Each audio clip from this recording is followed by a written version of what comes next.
Dream stories की दुनिया। गरीब की ईद।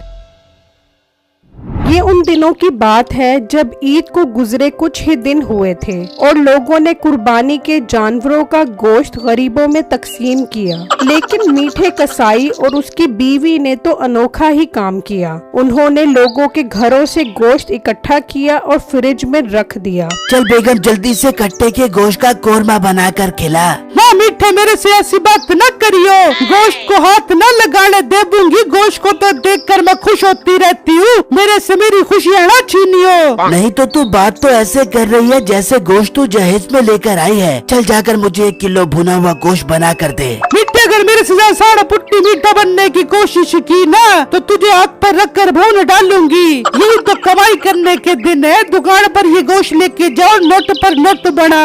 अरे वाह मेरी चौड़ी नाक वाली बेगम, तू इतनी ज़हीन कैसे हो गई? पहले तो तेरे भेजे में मगज कम भूसा ज्यादा भरा हुआ था। अरे मीठे, मैंने कट्टे का मगज खाया है ना, तो उसकी दिमाग की ताकतें मेरे अंदर आ गई है। वहाँ बिट्टू की बीवी बिट्टू को कहती है, जाएं जाकर 2-3 मन मेरी अम्मी को गोश्त देकर आए, वो इंतजार कर रही होंगी। बेगम तुम पागल तो नहीं हो गई? ये गोश्त गरीबों में तकसीम करने के लिए होता है। इस तरह अगर हम गोश्त अपनों में बांटते रहेंगे तो हमें सवाब नहीं मिलेगा। अरे सवाब को छोड़े, मेरी अम्मी को गोश्त देकर आए, वो मोहल्ले में बांट देंगी। आखिर मेरी अम्मी ने सबको बता दिया है कि मेरी बेटी ने 10 मन का बेड़ा हलाल किया है। बेगम तुम पागल तो नहीं हो गई? क्यों सबको बता बता कर अपना सवाब जाया कर रही हो? मेरी कोई इज्जत नहीं है। मैं अगर कोई बात करूं तो सवाब जाया हो जाते हैं। कोई और बात करे तो सवाबों की बरसात हो जाती है। मुझे नहीं रहना इस दुनिया में। ये कहकर वो अंदर जाने लगती है तो बिट्टू कहता है,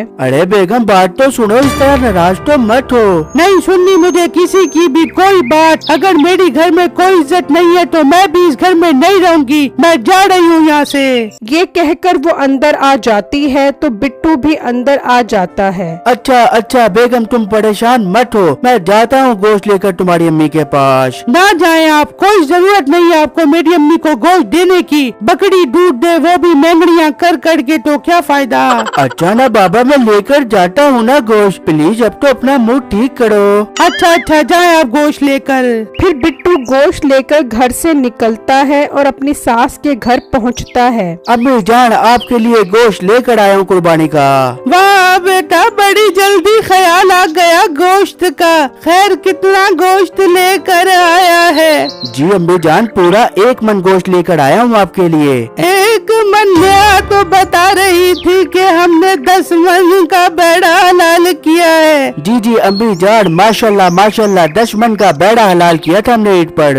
10 मन का बेड़ा हलाल किया है और तू मेरे लिए 1 मन गोश्त उठा कर आ गया है। तो अम्मी जान, आपके लिए क्या 10 मन का 10 मन गोश्त उठा कर आ जाता? गरीबों में भी तो बांटना होता है। बड़ा तू आया गरीबों में गोश्त बांटने वाला। ले जा अपना 1 मन गोश्त। हम कोई भूखे नहीं है तेरे 1 मन गोश्त के पीछे मरे। ये कहकर उसकी माँ दरवाजा बंद करके अंदर चली जाती है और बिट्टू वो गोश्त लेकर वापस घर आ जाता है और अपनी बीवी को सारी बातें बताता है। आपको किसने कहा था कि 1 मन गोश्त लेकर जाएं? मैंने आपको 2-3 मन गोश्त का कहा था। मेरी अम्मी 1 मन गोश्त की भूखी नहीं है। बड़े आए टनटना सा गोश्त लेकर चले गए मेरी अम्मी के पास। बेगम ये तुमने मुझे किस मुसीबत में डाल दिया है। खैर मैं 2 मन गोश्त लेकर जाता हूँ तुम्हारी अम्मी के पास। फिर बिट्टू 2 मन गोश्त लेकर उसकी माँ के पास आ जाता है और उन्हें 2 मन गोश्त देकर चला जाता है। वहाँ मीठा काम पर जाने लगता है तो उसकी बीवी कहती है, ओ मिट्टे जरा बात सुना, तू काम पर न जा बियो। मुझे पता लगा है कि इस गांव में घर में 10 मन का बेड़ा कुर्बान हुआ है। तू चल मेरे साथ जाकर गोश्त मांगते हैं। अरे वाह मेरी मोटी नाक वाली बेगम, तू यही जासूसियाँ करती फिरती है। चल अभी चल वहाँ से गोश्त लेकर आते हैं। फिर मीठा और उसकी बेगम वहाँ पर पहुँचते हैं तो मीठा उस जगह को पहचान लेता है और कहता है, अरे मर गया, ये तो वही जगह है जहाँ मैं ईद से पहले जानवर चोरी करने आया था। अगर मैंने दरवाजा बजाया तो वो मुझे पहचान लेंगे। मुझे यहाँ से निकलना चाहिए। अरे मिठे क्या सोच रहे? चल दरवाजा खटखटा। अरे बेगम, मेरे पेट में बहुत जोर की मरोड़ हो रही है, जल्दी से घर चल वरना मेरी निकल जाएगी। बेटे तुझे क्या घड़ी घड़ी इमरजेंसी लग जाती है? कल भी तूने अपनी पैंट खराब कर ली थी, नहीं मैं क्या तेरी पोटी वाले कपड़े धोने के लिए रह गई हूँ? अरे बेगम, यहाँ काम 120 पर पहुँचा हुआ है और तुझे अपनी पड़ी हुई है। मैं जा रहा हूँ, तू गोश्त लेकर आ जाई। ये कहकर मीठा वहाँ से चला जाता है और नसीबो कैंची उनका दरवाजा खटखटाती है। ये कौन आ गया है? हाँ, आ गया है। फिर वो बाहर आकर देखता है। अरे बाबा जी, कुर्बानी का गोश्त तो दे तेरे बच्चे जी में। भाई जरा सब्र कर, अभी गोश्त ला कर देता हूँ। हाँ, देता हूँ। ये मैं किसको बोला? तूने अपनी उम्र देखी है? तेरे से 20 साल छोटी हो दूंगी। अगर तेरे से गोश्त मांगने आ गई हूँ तो ज्यादा शौक ना हो, तेरे से ज्यादा गोश्त खाते हैं हमारी बात समझ। नहीं, तू गुस्सा तो ऐसे कर रही है जैसे मैंने तेरी गाय चोरी करके उसकी कुर्बानी की हो। अगर गोश्त लेना है तो सब्र कर, वरना निकल जा यहाँ से, निकल जा। हाँ, नहीं लेना मैंने तेरे से गोश्त। अल्लाह करे तेरे गोश्त में कीड़े मकोड़े पड़ जाबे, तेरे सारे गोश्त में तेरे सफेद बालों की तरह सफेद सफेद सुंडियां घुस जाबे। निकल जा यहाँ से, अभी के अभी निकल जा। फिर नसीबो कैंची गुस्से में वहाँ से चली जाती है और जब घर आती है तो मीठा कहता है, और बेगम तू इतने गुस्से में क्यों लग रही है? और गोश्त कहाँ है? मिठे, मेरी उस घर वालों ने बहुत बेइज्जती की है। मिठे, अब मैं अपना बदला लिए बगैर न रह पाऊंगी। बेगम, उसने तुझे क्या कहा है? मैं अभी जाकर उससे पूछता हूँ। रहने दे मिठे, तेरी तो एंड टाइम पर आकर पोटी निकलना शुरू हो जाती है। और बेगम, तू मुझे कोई आम बंदा न समझ, तू हुक्म कर, अब क्या करना है? मिठे, अब उससे पूरा पूरा बदला लेना है। तू आज रात को ही जा, उसका सारा गोश्त चोरी करके राजा। वाह बेगम, मतलब अगर घी सीधी उंगली से नहीं निकल रहा तो उंगली टेढ़ी करके निकालना पड़ेगा। मैं आज रात को ही अपनी मुलाजिम से मिलकर उसके घर से गोश्त चोरी कर आता हूँ। फिर मीठा अपने मुलाजिम के पास जाता है और उसे सारी बातें समझाता है। अरे उस्ताद, क्यों बनवाते हो? पहले ही उनकी गाय चोरी करने गए थे तो पकड़े गए थे। तुझे परेशान होने की जरूरत नहीं है। अब हम गोश्त चोरी करेंगे और उसे दुकान पर बेच देंगे। अब तो पकड़े जाने का सवाल भी पैदा नहीं होता। फिर तो उस्ताद ठीक है, इस तरह तो हम कुर्बानी का गोश्त बेचकर अमीर हो जाएंगे। वहाँ बिट्टू का बाप बिट्टू को कहता है, अरे बिट्टू बेटा, जो गोश्त अपने रिश्तेदारों को देकर आना है उन पर नाम लिख दो ताकि गोश्त बांटने में मुश्किल ना हो।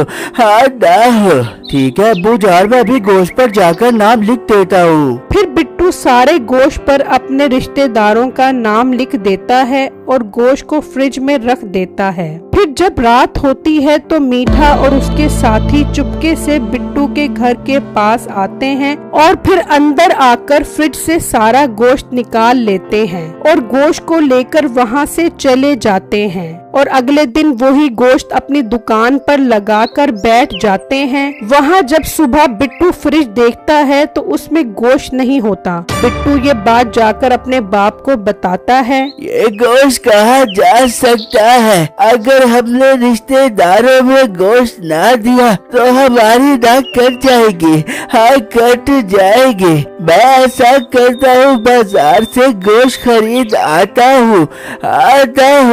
हाँ अब्बू जान, आप ठीक कह रहे हो। चलो अब्बू जान, बाजार से गोश्त लेकर आते हैं। फिर वो गोश्त लेने मीठे की दुकान पर पहुंचते हैं तो वहाँ पर वही गोश्त लटका हुआ होता है जिस पर बिट्टू ने नाम लिखा हुआ था। अब्बू जान, ये तो हमारा गोश्त है, इस पर तो हमारा नाम भी लिखा हुआ है। अच्छा, तो ये बेगैरत गाय चोर होने के साथ साथ गोश्त चोर भी है।